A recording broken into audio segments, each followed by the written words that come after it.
What's up guys, Valence Ring here, and I wanted to bring you a video on the anniversary warm-up event, and I know it's late in the event, but I did want to make sure that a lot of the information that I had was accurate and to the point, and this will more than likely benefit you for the next time around an event like this comes out. These are special events, and they do have a very specific style of play. So really quick, I want to go over how that works. So essentially it is a week-long event similar to Global Ace Commander, and you have 5 days of 3 types of quests. So you can't start day 2's quests until day 2, and you can't start day 5 quests until day 5. Now that may seem obvious, but there's an important point about that and how you time what you're doing.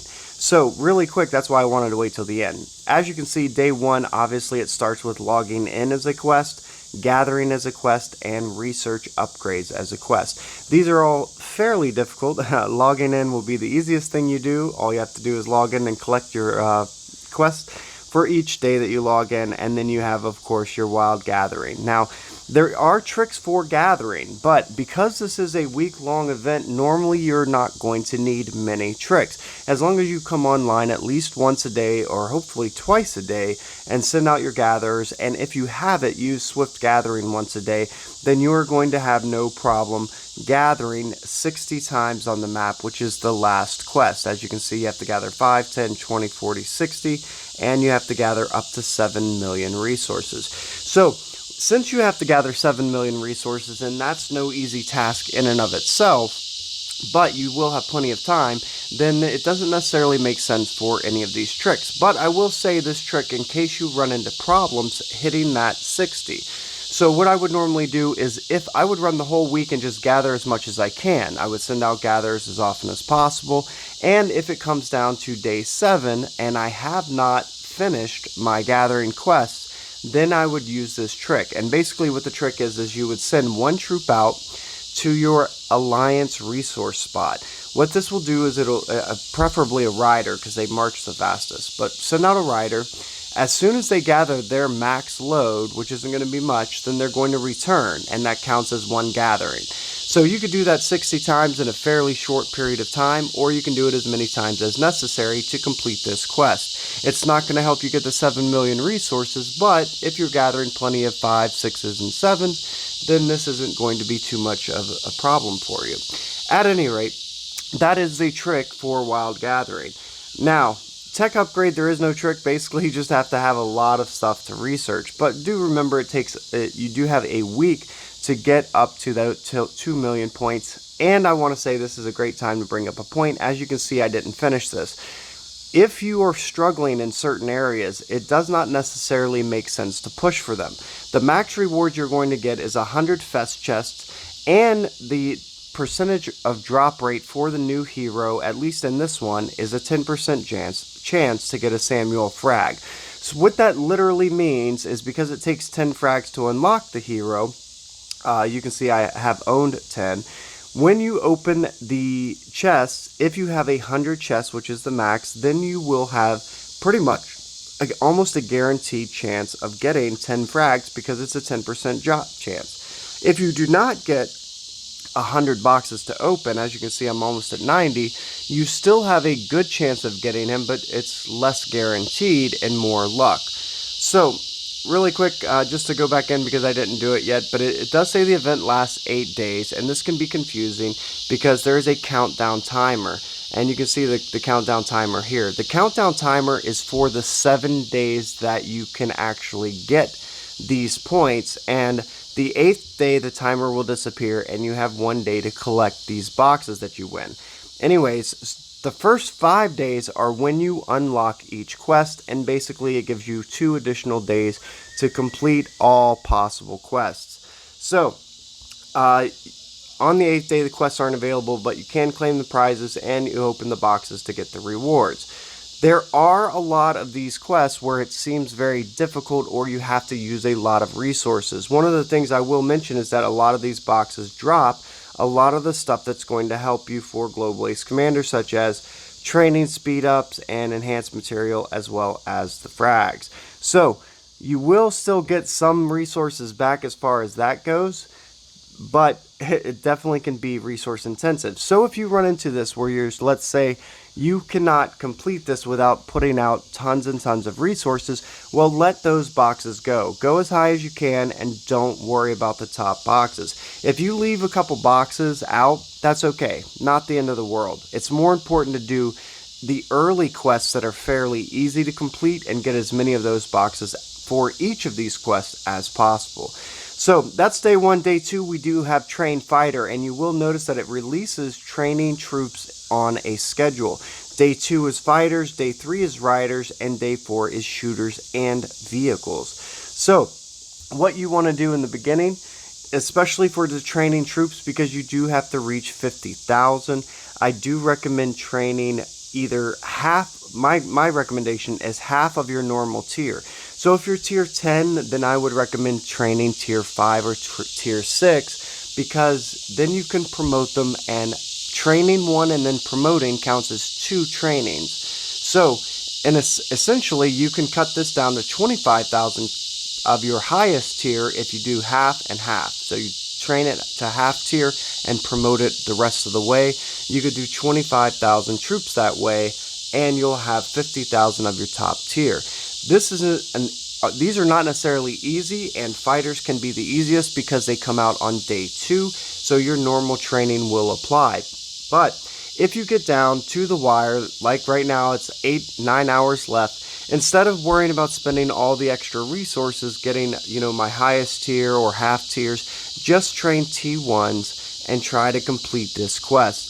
These are relatively easy quests to complete if you're training only tier 1 troops. It doesn't necessarily have a high resource cost nor a high speed up cost. But I would train your normal amount until the last day or the last couple days, and then train tier 1s until you can complete these quests. Now, Zombie Lair, again, can be difficult depending upon how often you play and if you have any extra extra stamina.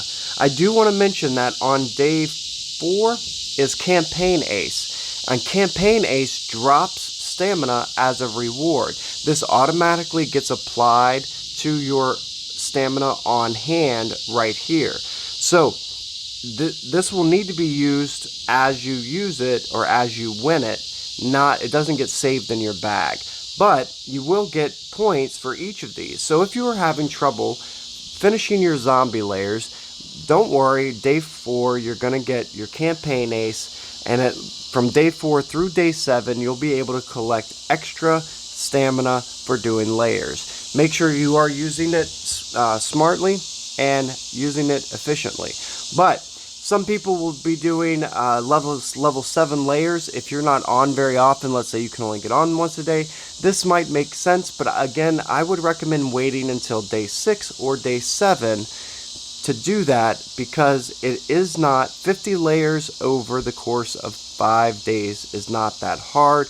That's 10 layers a day. If you come on twice a day and do 3 or 4 or 5 layers, you're going to be fine. But that being said, do what you have to do. And then you have Mighty Troop. Now, Mighty Troop, you're going to be able to complete this fairly easily unless you have very low tier troops, just by getting your fighter, rider, shooter, and vehicle quests complete. If you complete all of those and train 50,000 of each, you will have no problems finishing Mighty Troop. Again, if you're close and having trouble on the last day, then for this one you want to either be promoting to the top tier so that you're getting the max might, or you're going to want to train as many T1s as possible to complete this quest. Obviously for Mighty Troop it is more beneficial to train higher tier troops. So that's day 2. As you can see, as we progress through the days, it becomes a little bit easier to do the first days because you have more time to do them. So then we're on to train riders. Again, the same tactics apply. Train half tier troops and mutual interest. This should be fairly easy. 200 Alliance Tech donations. You will have 4 days to complete this, which means that you need to be doing 50 donations a day. You basically get at least 40 to 45 a day if you're logging on at least twice.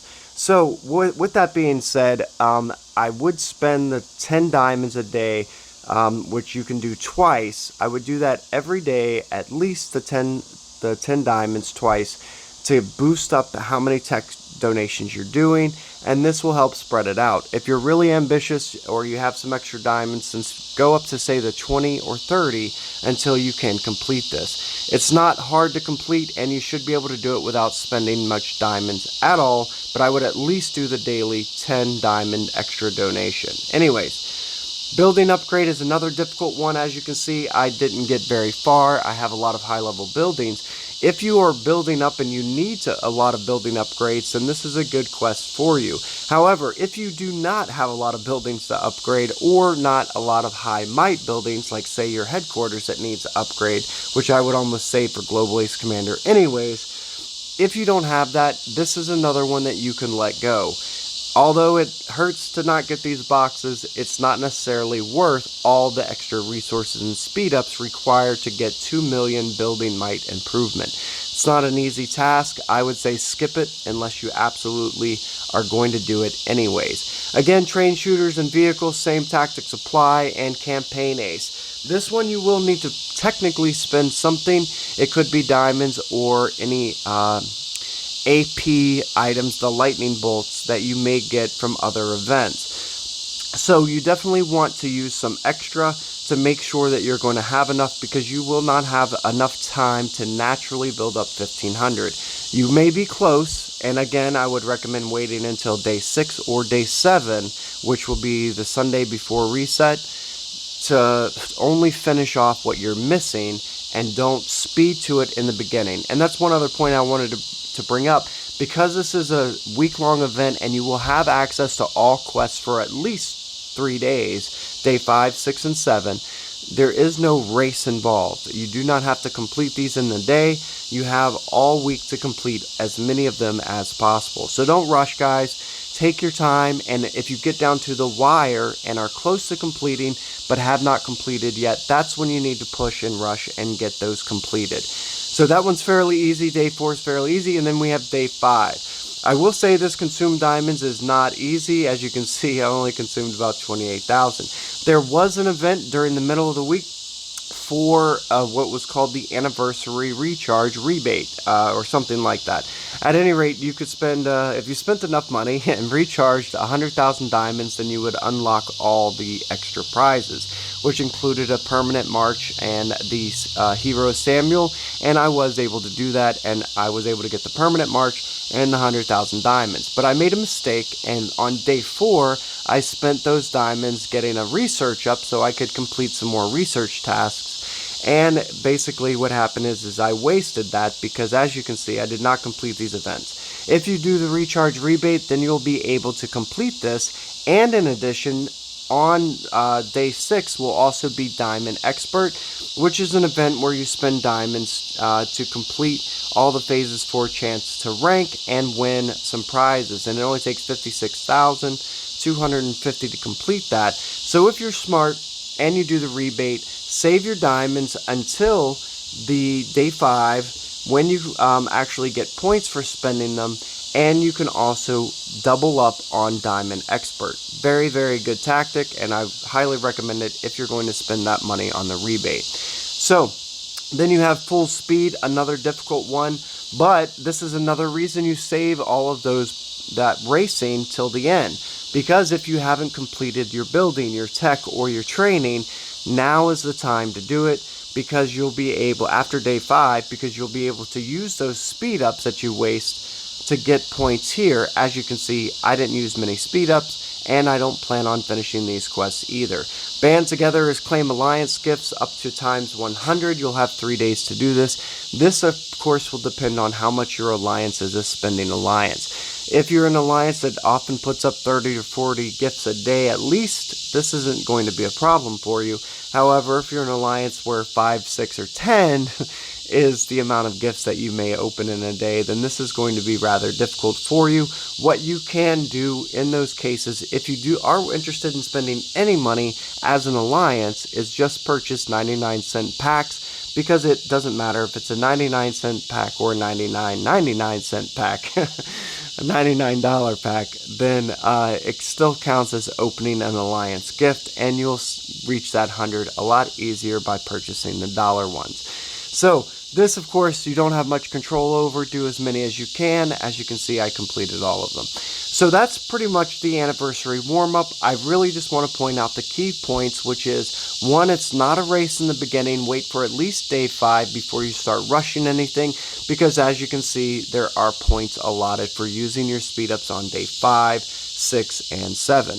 And of course, getting as many of these boxes as possible is beneficial. If you can get all 100, you're pretty much guaranteed a shot at winning the new hero, and that's a pretty big deal. I do like the new hero, and I will be doing a video on the new hero plus Shy How, who I haven't covered yet, in an upcoming video. So make sure you like and subscribe for that. And of course, hit the bell notification so you know when I put out new videos. So that's everything, guys. I do want to give another happy anniversary shout out to Puzzles and Survival. I really enjoy this game, and I know there is some spending involved, and if you're not a big spender, then of course some of these events may not seem as fun. But I will say that most of these events, including Anniversary Warm-Up, do not require spending to complete most of the tasks. Consuming 100,000 diamonds, obviously, unless you've been saving all year, chances are you will have to spend something to do that. But if you are saving, which I recommend saving everything, including diamonds, then you can do events like this, technically speaking, 100% for free, and do very well. So, that being said, do your best, and this event will come back around. It might not be called the same thing, or it might be called the same thing for their 2-year anniversary or sooner. So keep an eye out for that, and this video will help you then, if not now. So, of course, we still have a little bit of time left for this, and if you haven't completed these quests, I hope that you'll be able to and use some of those tricks. Other than that, that's everything, guys. Like the video if it helped. Subscribe to my channel for more content like this. And as always, guys, thanks for watching.